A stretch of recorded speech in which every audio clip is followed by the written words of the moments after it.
Chaque mois, Enzo reçoit 10 000 € d'aide de l'État. Et c'est aussi par ses petits gestes qu'il arrive à survivre. Il fait des cafés à emporter. Pourtant, selon lui, cette somme reste insuffisante. Et de nouvelles inquiétudes se profilent. On sait très bien qu'on va avoir des restrictions à l'ouverture, mais nous, ce qu'on ne veut pas, c'est un couvre-feu, parce que nous, toutes les heures sont importantes dans notre métier. Donc si on aurait 18 heures, ça ne sera pas assez, on ne pourra pas bien travailler encore.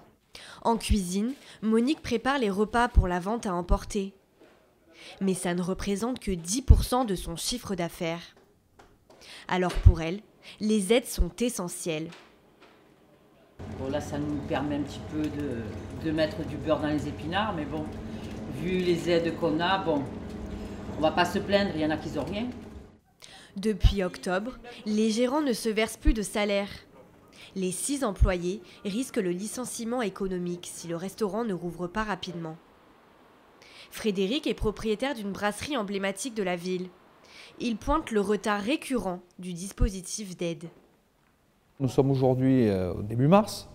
Eh bien, j'ai reçu il y a quelques jours les aides de janvier et le chômage partiel de janvier. Sauf que janvier, février, moi j'ai tout eu à payer, mes charges courantes, les salaires, les loyers, les crédits, tout ce qui vient. Et donc je suis en défaut de trésorerie.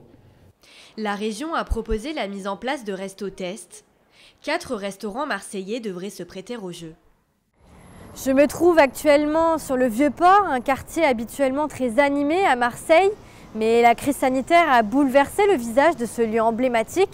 Comme vous pouvez le voir derrière moi, les terrasses sont toujours vides. Et l'arrivée du printemps devrait appeler les Marseillais à venir déjeuner en extérieur.